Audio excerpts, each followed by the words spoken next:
So I run up and get a banana and I'm like, eat it. Eat the banana. Eat the banana. And then he ate like 5/6 of it. It's like, I'm done. I'm like, you finish that banana. Oh, man.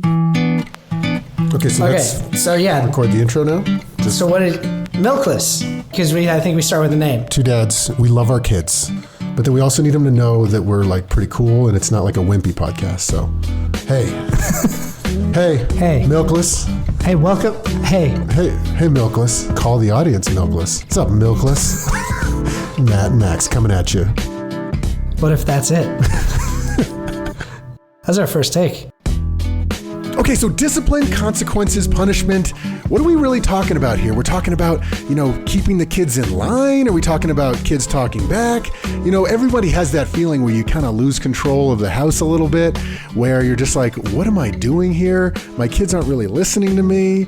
How do we deal with this? And Matt, what do we mean when we talk about discipline, consequences, and punishment for the episode today? Yeah, I mean, people approach this really differently, and people get really fired up about it because nobody likes to have another parent tell them they're doing it wrong. So we'll try to not do that. I think maybe we work backwards from like, what is the goal? So when your kid does something that can't be happening all the time, and you have this moment, this interaction, what is your goal there? Well, I think what you're also framing, which we haven't even really talked about, is that you need to have a goal. Because at the end of the day, I always think that we're just animals, I'm just like a big ape. And if you let, a kid throws his pudding at your face, if you don't have a plan already, the natural inclination is to freak out at that kid and yell. That's not the goal. So I think what even to take a step back, one step further back, is I think the goal is to have a goal. Yeah. For me, it's just like, I want to make sure that the kids know what the boundaries are. And then the real tough part, and I've sampled a lot of people, is basically finding out how to have that end of the line so that they know that there are consequences when they step outside. And whether those are consequences in real life, you are walking on a very thin, high fence, and maybe the consequences are they get hurt. Or if they're going to color on the wall, and I asked them, 5 times not to do that, maybe establishing some consequence if they do that, to understand that that's what life's all about. So for me, it's trying to grow a well-adjusted adult that understands that, okay, here are the kind of rules of engagement. We're going from an ape to this human that works in this world of different social constructs, and that life has consequences. So trying to establish the guardrails and then also, manufacture those consequences outside of there. Yeah. Yeah. It's interesting. If you think about the word discipline, it also means like, his discipline is medicine. Her discipline is law.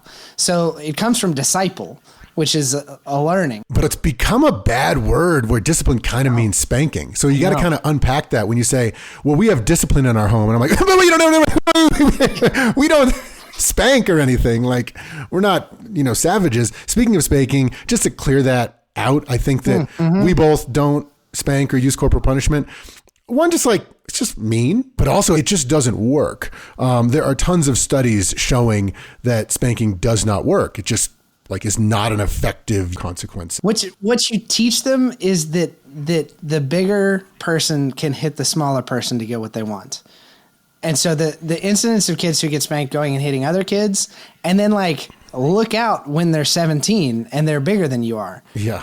So yeah, I mean, there could not be more example studies over the years that hitting your kid, even if you're calm, even if you do it with plenty of warrant, there's no way to enact physical violence on your kid that is good for them. And I think your point is so great, because even if you don't have a moral qualm with it, it's ineffective. You may correct a specific behavior out of fear in the short term, but you're creating more problems for yourself than you're solving. I think what we do then is we overcorrect, is we say, look, parents 50 years ago used a lot of spanking, a lot of hitting. Watch this. I'm going to go no discipline.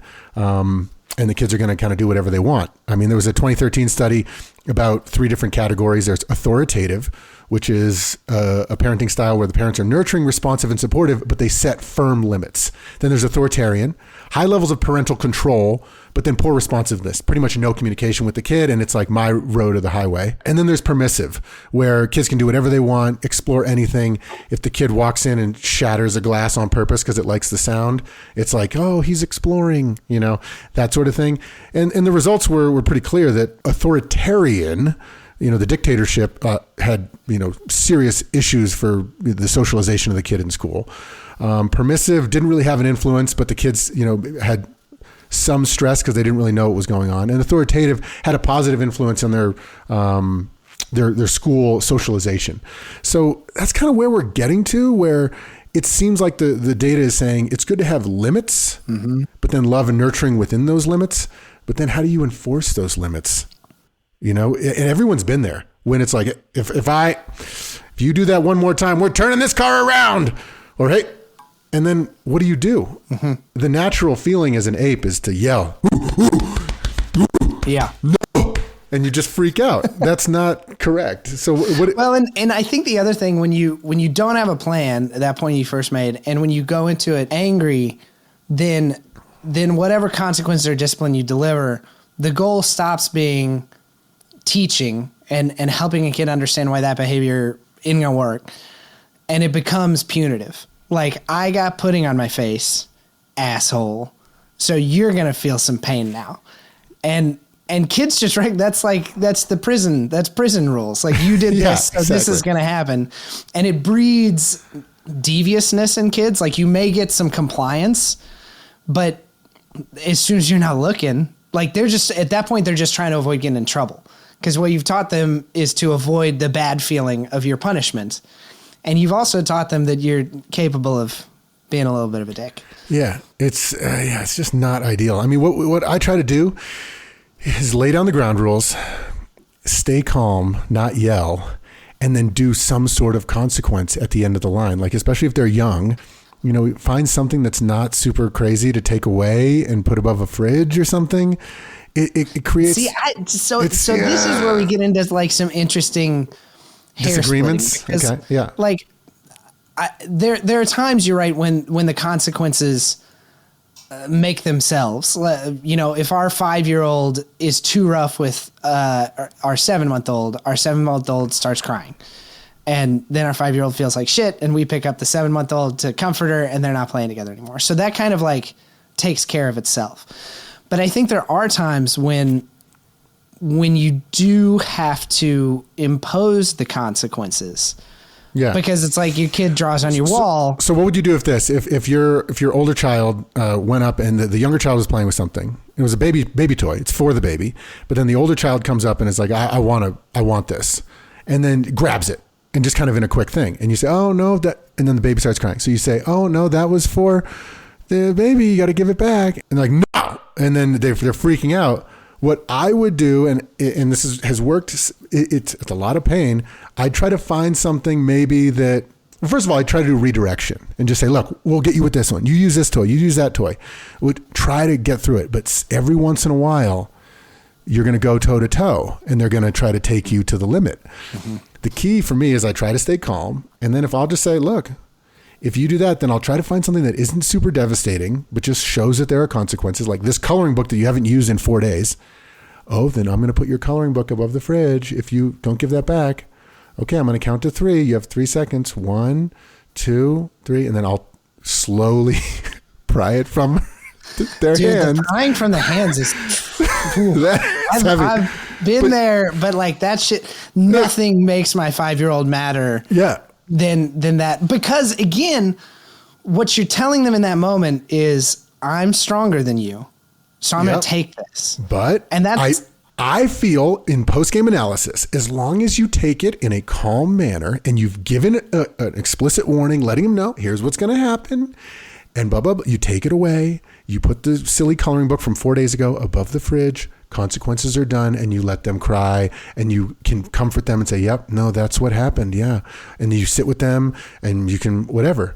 Now, in a post-game analysis, if I did it exactly like that, which I do maybe 1 out of 4 times, I'm like, oh, I killed it. I'll go to my wife. I'll be like, yeah, I did a great job.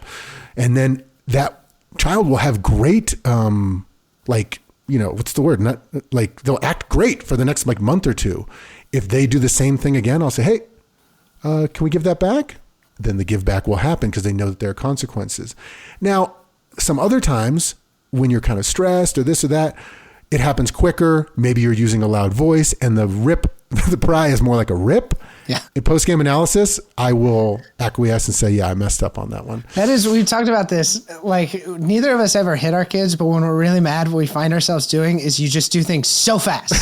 You just pick them up and then you're just walking real fast. And they're like, oh man, dad is like in turbo mode. I'm going to make you feel G-forces right now.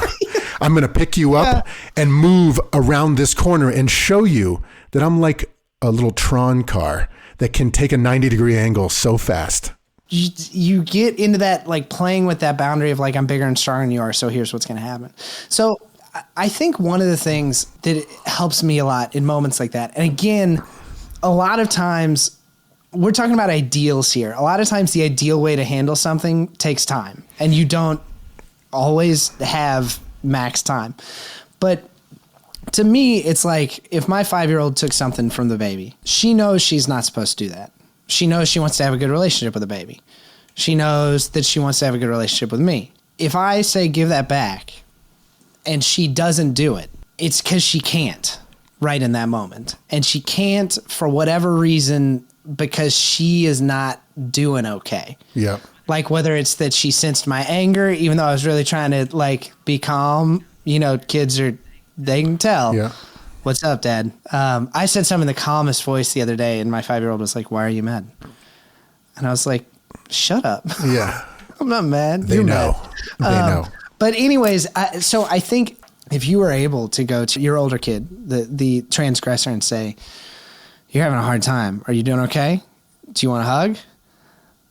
And then help them see, like, do you see, like, your sister's so bummed out right now? She was playing with that. And like, it's going to be hard for y'all to keep playing together if you have that thing that she had that you took out of her hands. And if you can recreate the connection with the kid who has done the thing they weren't supposed to do and get to the point where they want to do the right thing, because they do want to do the right thing. I think that's a mistake we make with kids all the time. And this is probably my most common mistake, is talking to my daughter like, you should know better. How many times have we talked about this? Yeah. When you're 5, knowing better goes only so far. And then if they're upset, if they're wound up, if they're angry, if they feel a power struggle, they like neurodevelopmentally can't do that shit. Yeah. They can't do the thing that they want to do. So it's like, I think the ideal is getting them back to a place where they can. Doesn't always happen. No, and I think that like that's a really interesting thing. Like my sister's a behavioral specialist with a master's degree that works with people like autistic kids. Mm-hmm. And the techniques that they use, a lot of times she's talked to me a lot, almost helped a lot with how we parent, is there's a redirection technique where you redirect. And that's kind of what you just did there. I was kind of hitting it head on, putting consequences at, like real right in your face. And we do try to redirect a lot and use that nurturing technique. I guess at least one of our kids has like every once in a while, once every 6 months, very sure-headed or stubborn, like pit bull style. And I think that maybe it's something genetic with like how I would attack a company or try to close a deal. But sometimes it's like, we'd have to wait there and hug for, I'm not even exaggerating, hour and a half. Yeah. And that's the thing is, and usually the right parenting just takes more time. And more of you having your shit together. Yeah. Like, because you got to, in that whole hour and a half where you're just like, I'm just going to hug you. And they're like, fuck you, Dad. You got to never be like, fuck you too. This episode is brought to you by Violet Archer in the Case of the Purple Martin. It's a chapter book with illustrations on every page. You can read it to them if they're 5, 6-year-olds, but then as soon as they can read, up till 12, 13, it's an insanely good book with plot twists like worthy of an adult's attention. I love this thing. I'm so proud of Matt and Milkless of putting this thing out. So if you want to support Milkless and get an awesome book for your kids, it'd mean a whole lot to us if you bought it. Check the podcast description for the link to Amazon and buy it today. And if you already have it, You can pop back into Amazon and give us an honest review. Thanks.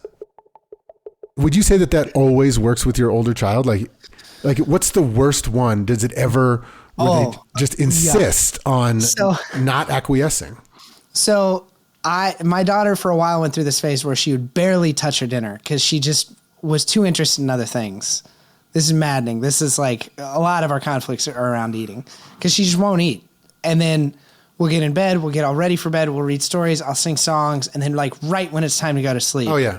I'm hungry. That I am hungry. And then she got to the point where she's like, Dada, I'm scared to tell you, but I'm hungry. Yeah. Let me just jump in really quick. The other night, same thing with ours. This is not my proudest moment, but our kid wouldn't eat dinner. And then I'm like, dude, you're going to be hungry. It happens every night. I'm like, you're going to be hungry later and you're going to ask me. To your point, he didn't really have that foresight. But then he's like, I'm so hungry in bed. I'm like, fine, you want a banana? He's like, anything. So I run up and get a banana and I'm like, eat it.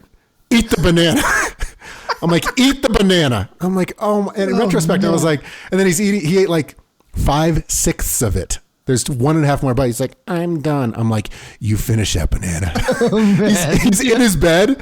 I wasn't like that scary, but it was more scary than not scary. I'm just like, eat the banana. Because I had already gone through an hour bedtime. I'm reading books. I'm singing songs. I'm hungry. You're out of gas, man.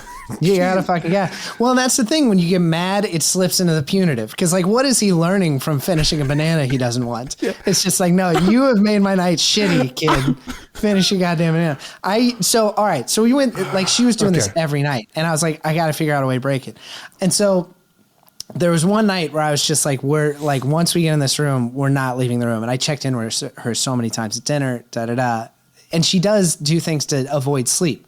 So it's also hard to tell, is she really hungry or does she just really not want to sleep? Yeah. And the person who knows the answer to that question the least is her. Yeah. She doesn't know what's happening. She doesn't know when she's hungry. That's one thing I've come to learn is she doesn't really have a good read on what's going on with her that way. But anyways, this one night, it's like once we go in the bedroom, we're not coming out. Like, you got to eat enough. We're not coming out. And I swear to God, for 45 minutes, I stood, there's like this narrow doorway before the door out of our bedroom. I just sat in that doorway and tried as gently as possible to catch her as she ran at me as hard as she could over and over and tried to like tickle me to like get under my legs and like everything. Red Rover. It was such a mess. And I would be laughing one minute, but then she'd do something that hurt. And as soon as you get hurt, you know, you're like, no one makes me bleed my own blood. Exactly. And I remember on that night feeling like, what the hell do I do here? Like, I feel like she would do this forever. Like she would do this until physically of exhaustion, she fell to the ground and our relationship would never be the same. They can really back you into a corner. But I think what the lesson that I learned from her just trying, you know, basically doing like running back drills to my linebacker for 45 minutes, was at that point it wasn't even about the food. It was about winning. And it was kind of about winning for both of us. I had let a 5-year-old rope me into a power struggle. And so I had to remove myself from the equation and just be like, okay, if you need more food, I'm not going to keep you from getting more food. But I'm not going to be involved in this anymore. And you're going to have to do that by yourself. And I don't know if that was the right way to handle it, but it at least took out the power struggle component. Yeah. I think that as long as you do a debrief with your partner and figure out anything you could have done better, sometimes the best we can do is the best we can do. But I think that power struggle where you need to win is weirdly important and doesn't really involve ego. It involves like a logical plan in that you set boundaries and you kind of need to stick to those. Otherwise, that's how you can lose control of the discipline, of the structure, that if they know that they can just not eat dinner and then eat chocolate every night, then why would you ever eat dinner? So that's the hard thing. And I think that having the patience and, you know, awareness and game plan with your partner, whether that is, you know, putting something above the fridge in a calm manner, or sitting with your child and chatting with them for 45 minutes to calm them down, or catching them from leaving the room, which, you know, I've done that at times. And afterward, having a debrief with your partner. It's super important. It's like, if you don't have a plan, it's just too chaotic. You're going to lose it and then you don't feel good. Like no parent after yelling, maybe the instant after they're like, they needed that.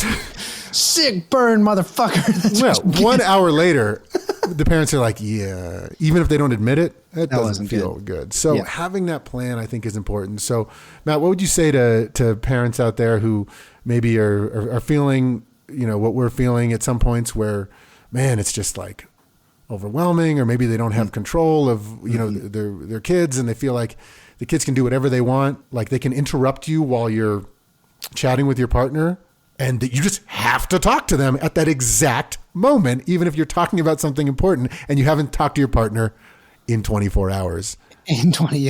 What would you say? Some tips? It's tough because this is not like an easy silver bullet answer, but I think that you probably got to start before the discipline. To us, the most powerful source of discipline for our 5-year-old and our 7-month-old, she has no discipline. But for our 5-year-old, the most powerful source of discipline is that she wants to feel connected and in a good relationship with us. And we do with her too. And so I think that having that relationship with them where they feel seen, feel like they know that you love them all the time, they feel connected to you. We are a lot less authoritarian with our kids than a lot of other parents are, but I think our daughter is also pretty well behaved. And I think it's because she doesn't want to do things that she knows that we don't like, and that we've explained the reason that we don't like it, and it's a decent reason. When you are out of gas and feel like you're going to yell, tell your kid. Whenever I'm pissed and it's not at Laurel, I try to tell her. Like if I come home and I've had a bad day at work, I try to immediately be like, I'm out of gas. It's not you. Yeah. But I'm not going to be very patient. That's great. And then I think the other really guiding principle I have is try to always, as much as you possibly can, have the consequences be attached to the behavior. So it's like, if you won't eat your food at dinner time, well, then dinner time's going to run over and we're not going to have time to read our stories tonight. That's just what happened. We ran out of time, and bedtime's bedtime. And trying to, in those cases where you have to manufacture the equivalent of, if you fall off this wall, you will get hurt, have it connected to the behavior as much as possible. Because I think anytime you get into random punishment, like if you hit your sister, I'll take this toy, then it's punitive and they feel it that way. And ultimately what they learn is to avoid the punishment, not to not do the behavior. So if that makes sense. Yeah. No, that makes sense. And I think what we also do sometimes with the hitting, instead like if our 3-year-old will hit one of the older kids or something for no reason or something, we'll give a warning. So look, if this happens again, we're going to go to the room together. She hits again, then we just remove her from the situation. And then that's kind of like the punishment, that you don't get to like hang out with the big kids anymore because you just hit them twice in the face. First of all, we obviously check to make sure they're okay, the big guys. But then we take her, and I'll just sit in the room. It's similar. Sometimes it's running back drills, but we sit, stay calm, and I'll sit in there with her. Not like nurture and like be like, oh, you poor thing for hitting your brother, but just like, no, we're just going to sit in here together for a little bit till we calm down. Well, and the other thing I think is that if she hits her brother, eventually she's going to have to come back and say she's sorry to her brother. Yeah. And there's this real fine line between guilt and shame that I think Brene Brown, she defines it awesomely. She's like, guilt is I did something bad, super useful, really good for learning. Shame is I am bad, which is never helpful to anyone, basically. Mm-hmm. And so I think that not forcing them, but like, hey, eventually we're going to have to fix this with your brother that you hit. They feel the guilt. They get to see their brother's face. They have to say they're sorry. That's a pretty strong punishment. That's not something they really want to do. Have to feel the feelings of like, oh, I hurt this person. That doesn't feel good. 100%. And I, have always kind of done that a little bit. I didn't even realize, but I always kind of try to empathize and give a little empathy siphon to kind of let it get it started, and kind of say, as we're walking back upstairs, I'm like, just think about, would Grant ever hit you? How would that feel? And it's like, oh no, I wouldn't. He wouldn't. So then it's like, yeah, that would hurt, right? Would that make you feel sad? That type of thing. Yeah. Yeah, exactly. And then, it's it's hard for kids. One of the challenges that we've had with our oldest is she'll do something bad, and then she'll feel so bad, she'll get additionally mad. Oh, yeah. She's like, I hit you, and I feel so bad. I'm mad at you because you made me feel bad for your face hurting when I hit you. Oh, always the one who hits is the one who cries their eyes out. Right. And it's like, okay, I get it.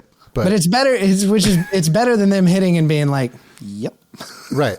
True. But also that's another one where if you don't have a game plan, I've definitely heard myself saying, what are you crying for? You're the one who hit. Oh yeah, totally. Yeah. What are you crying about? Yeah. I had recently this interaction with my daughter that kind of broke my heart, where my daughter is such a good kid, but she told me the other day that she just didn't feel like we thought she was that good a kid. Oof. Yeah. And I was like, baby, then I have messed up because I think you're like this good a kid. And we talked about it, but I think one of the things that I was doing is when you were saying how you start to foster the repair, hey, would your brother ever hit you? Using words like ever, I do this all the time. How many times have we talked about this? I would never do that to you. Why does this keep happening? Mm-hmm. And what you do is you take it out of guilt, which is like this thing that you did, that hurt me, or that whatever, and into shaming, a character attack that is fundamentally shaming. And so like I am really working now. And after she said this to me, because I kind of asked her like, what's a way that I could tell you something without making you feel so bad? Because sometimes I do need to be able to tell you if something's not going to work. And the way she said it, one, it was like in a friendly tone, but it was also so specific to that thing that she had just done. And I think we have this tendency as adults to like, because it's the same shit over and over. It's how many times have we talked about you not eating your food? How many times we go to that character attack? And for kids, they're taking so much in. It's like, just treat it like an isolated incident every time. Yeah. And they'll learn and they won't feel like a bad person. 100%. And you know what? I've never worked this into our game plan. And I realize now that I do this when I'm stressed. If I'm stressed and just trying to do one, like I've just been an A+ dad for 2.5 hours. I'm like playing all these games, no phone, I'm with them. And then I something comes in, let's say an email, and it's something stressful, somewhat work related. I'm kind of like a little stressed. And then in the back of my mind, I'm not playing my game plan of being a good dad. And I think that, well, I've just earned 2.5 hours of good dad time. So now just give me 30 seconds. And then they step out of line. If I was present and working on the game plan, it'd be fine. I'd get down to their level. We'd work on it. But the amount of times that I've then kind of like thrown a glance across and kind of shot daggers at one of the older kids, like what, or even said, what are you doing? That's like total shame zone. Yeah. Right. And it's just like, in retrospect, I got to work that into the game plan because that's not effective. I mean, I guess I got to be like, hey, not cool. I'm going to finish this and we're going to chat, brother. Yeah. Like, yeah, we got to talk about that. Yeah, that doesn't work. What are you doing? You're smarter than that. You know better. I know. Yeah. Comes out though. It's this thing where we really, I think so often we feel like kids should know better when they either don't, or even though they do, developmentally, they can't stop themselves. Well, let me just throw something out because you've got me pretty much convinced here that shame is not good. We should probably look up a study on this, but shame worked for me when I was a football player. I remember one time I scored my first touchdown, and my coach, who was an old school, like older guy, I celebrated and whatever, and he's like, he grabbed me by my helmet in front of the whole team and was just like, Valverde, act like you've been there before, and then threw me away. And that kind of like, I think about that all the time. And maybe it did make me a little sad or whatever, but also I learned so much from it because I respected him so much. And I was kind of like, yeah, like he's right. As opposed to like, if he had sat me down and been like, hey, Max, here's the thing. Like, if you want to really act like a pro athlete, blah, blah, like it's really like nice to just pretend like you've been there before. But he shamed me. Well, I don't know if it's tricky because he did it in front of other people. I mean, there's a couple things that stick out about that story to me. One is you respected him so much. So the relation, when I say like, if you're just dealing with punishment, back up and try to work on the relationship first. You had the relationship where you respected him, you respect his opinion. But I don't like, to me, if he had grabbed you by the helmet and said like, what kind of person does that? True. That's fucked up. Yeah. But what he did is he taught. Yeah. He said, the way you handle this moment is you act like you've been there before. Yeah. And he said him mad, et cetera. He didn't do it perfectly, but I don't think he shamed you. He talked about that specific answer, that specific moment and the way you behaved in that specific moment. He didn't attack your character. He just said, here's how you do this. I generally, I mean, like, I think that shame is like one of the most dangerous human emotions. Shame is like, you know, Germany got their ass kicked in World War I and felt national shame.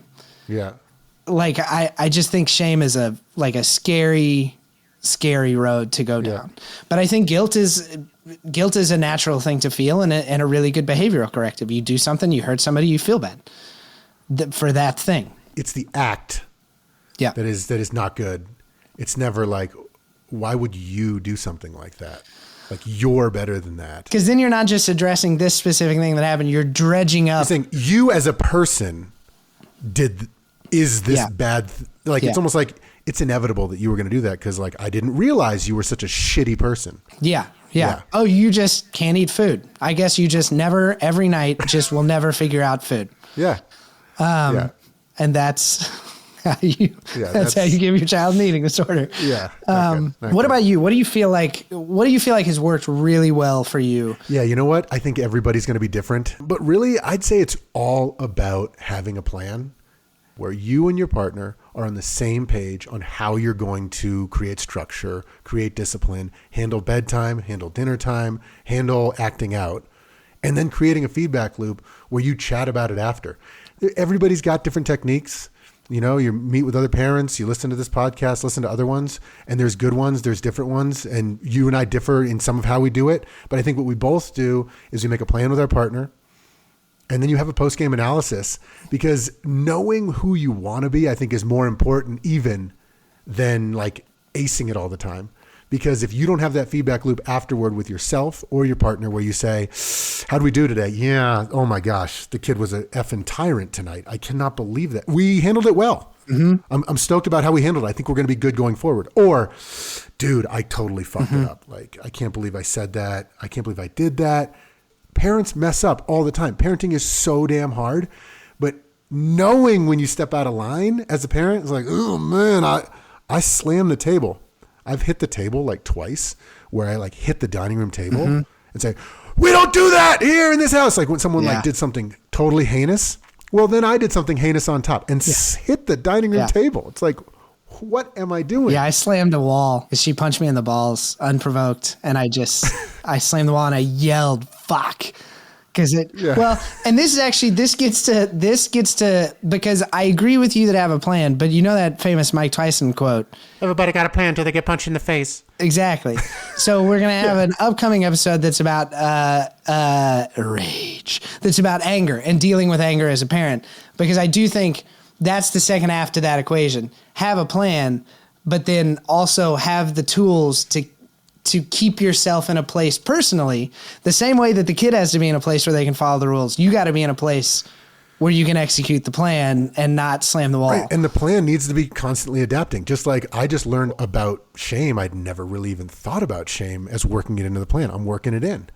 And then the other thing, just like when you do slam the table or yell, fuck, when you get hit in the balls, then you've probably maybe worked that in that like, okay, next time that sort of thing happens, I'm going to be ready for it because I worked it into the plan. I talked with my partner that like, this bad thing happened. I flew off the handle.